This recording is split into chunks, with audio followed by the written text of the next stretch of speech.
அனைவருக்கும் வணக்கம். பத்மாவதி கிச்சன் சேனலுக்கு உங்களை அன்புடன் வரவேற்கிறேன். நம்மளுடைய சேனலில் எளிமையான கோயில் வழிபாடு தாந்திரிக பரிகாரம் தான் போடுறோங்க. இந்த சேனலை சப்ஸ்கிரைப் பண்ணி வச்சுங்க, பக்கத்தில் இருக்க பெல் பட்டனை கிளிக் பண்ணி வச்சுங்க.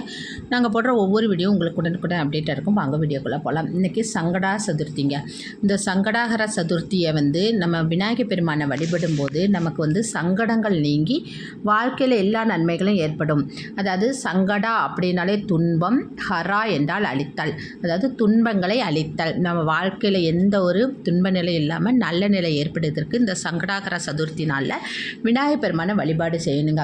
இப்படி வழிபாடு செய்யும்போது நம்ம சங்கடங்கள்லாம் நீங்கி நமக்கு நல்ல ஒரு வாழ்க்கை அமையும், அதாவது நல்ல ஒரு நன்மைகள் அமையும் சொல்கிறாங்க. பொதுவாக பௌர்ணமிக்கு அடுத்து வர்ற 4வது நாளை தான் சங்கடா சதுர்த்தின்னு நம்ம சொல்லுவோம். இந்த நாளில் ஒவ்வொரு மாதமுமே தேய்பிறை சதுர்த்தி, வளர்பிறை சதுர்த்தின்னு இருக்குங்க. இந்த பௌர்ணமி கழிஞ்சு வர்ற 4வது நாளில் இந்த சங்கடா சதுர்த்தி நாளில் நம்ம விநாயகர் பெருமானை வழிபாடு செய்யும்போது நமக்கு நிறைய பேருக்கு கல்யாணம் ஆகிறதுக்கு அதாவது திருமண யோகம் கொஞ்சம் தட்டி போகும்னு சொல்லுவாங்க. அது உள்ளவங்க, திருமண தடை உள்ளவங்க, குழந்தை பாக்கியம் வேண்டியவங்க, இவங்க எல்லாரும் இந்த நாளில் விநாயகர் பெருமானை வழிபடும் போது அவங்களுக்கு ஒரு நல்ல ஒரு பலன் கிடைக்குங்க. சங்கடா சதுர்த்தினாலே நமக்கு விநாயகர் பெருமானை சந்திரதோஷம் உள்ளவங்கெல்லாம் இந்த நாளில் விநாயகர் பெருமானை வழிபடும்ல அந்த தோஷ நிவர்த்தி ஆகும்னு சொல்லுவாங்க. விநாயகரை பொதுவாகவே நம்ம எளிமையாகவே வழிபட முடியுங்க.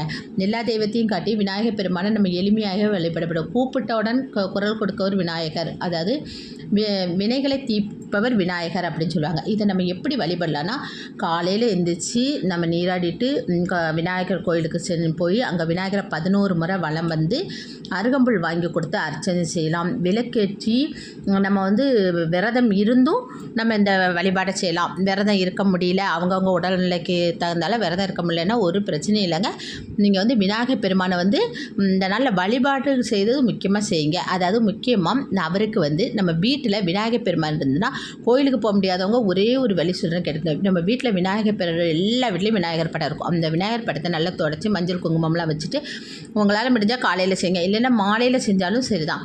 6 மணிக்கு மேலே கூட நீங்கள் நல்லா அந்த படங்களை எடுத்து நல்லா தொடச்சி மஞ்சள், சந்தனம், குங்குமம் எல்லாம் வச்சு அவருக்கு பிடிச்ச அருகம்புல் மாலை, 10 ரூபாய்க்கு அருகம்புல் மாலை கிடைக்குங்க, அதை வாங்கி போட்டு எருக்கம் இலையில் நீங்கள் தீபம் ஏற்றுங்க. ஒரு எருக்க இலை பக்கத்தில் கிடைக்கும். இப்போ சிட்டியில் இருக்கவங்களுக்குலாம் கிடைக்குமா என்னன்னு தெரியல, ஆனால் கிராமத்தில் இருக்கவங்களுக்குலாம் இந்த எருக்க இலை கிடைக்கும்.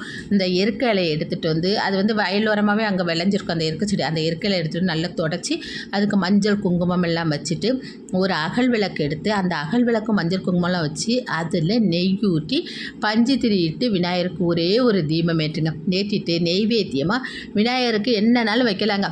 2 திராட்சை பழம், அதாவது உலர் திராட்சை கூட விநாயகர் பெருமானுக்கு நீங்கள் நெய்வேத்தியமாக வைக்கலாம். பேரிச்சம்பழம் வைக்கலாம். என்ன முடியுதோ உங்கள்கிட்ட இருக்கோ அதை நெய்வேத்தியமாக வச்சு, ஒன்றுமே இல்லையா, ஒரு கிளாஸ் பாலில் எப்போதும் சொல்கிற போல் சர்க்கரை போட்டு ஏலக்காய் பொடி போட்டு நெய்வேத்தியமாக வச்சு மனசார தூப தீபம்லாம் காட்டி விநாயகருடைய போற்றிய ஒரு 108 தடவை சொல்லுங்கள்.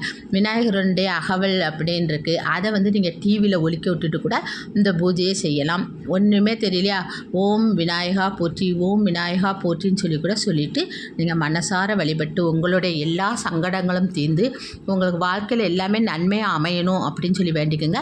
விரதம் இருக்கவங்க இந்த ராத்திரி, அதாவது இந்த 6 மணிக்கு மேலே இந்த பூஜையெல்லாம் முடித்ததுக்கப்புறம் நீங்கள் இது விரதத்தை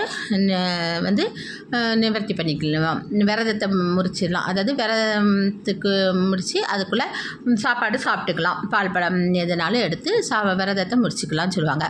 அதாவது நான் என்ன சொல்கிறேன்னா, வாழ்க்கையில் எந்த பிரச்சனை இருந்தாலும் இந்த சங்கடா சதுர்த்தி நாளில் நம்ம விநாயகர் பெருமானை வழிபடும் போது நமக்கு அந்த பிரச்சனை தீரும், குடும்பத்தில் அமைதி இருக்கும், பொருளாதார நிலை, அதாவது நம்மளுடைய வருமானம் உயரும், நோய் நீங்கள் ஆரோக்கியம் கிடைக்கும். இந்த சங்கடா சதுர்த்தி நாளில் அவ்வளோ நன்மை இருக்குங்க. பொதுவாக நீங்கள் இயற்கை இலை கிடைக்கல அப்படின்னு நினைக்கிறவங்க ஒரு பிரச்சனை இல்லைங்க. ஒரு அகல் விளக்கு எடுத்துக்கோங்க, நெய் ஊற்றுங்க, பஞ்சு திரிட்டு அவர் முன்ன ஒரு விளக்கேற்றி வச்சுட்டு மனசார வழிபடுங்க. இந்த நாளில் உங்களுக்கு கோயில் போய் வழிபட முடிஞ்சுன்னா அங்கே நீங்கள் அருங்கப்புல் மாலை வாங்கி கொடுத்து நெய் தீபமேற்றி வழிபடலாம். கோயிலுக்கு போக முடியாதவங்க வீட்டிலே விநாயகரை வழிபாடும் செய்யும். பொதுவாகவே விநாயகர் ஒரு எளிமையான வழிபடக்கூடிய ஒரு கடவுளுங்க. அது வீட்டிலே நீங்கள் வழிபாடு செய்ய முடிஞ்சவங்க வீட்டிலே வழிபாடு செஞ்சு அவரை மனசார வேண்டிக்குங்க. உங்களுக்கு வாழ்க்கையில் உள்ள எல்லா சங்கடங்களும் நிவர்த்தியாகி உங்களுக்கு வாழ்க்கையில் எல்லாமே நன்மையாக அமையட்டும் நானும் விநாயகர் பெருமானை வேண்டிக்கொள்கிறேன். இந்த வீடியோ பிடிச்சதை லைக் பண்ணுங்கள், ஷேர் பண்ணுங்கள், சப்ஸ்கிரைப் பண்ணுங்கள். இன்னொரு பதிவு உங்களை சந்திக்க. நன்றி, வணக்கம்.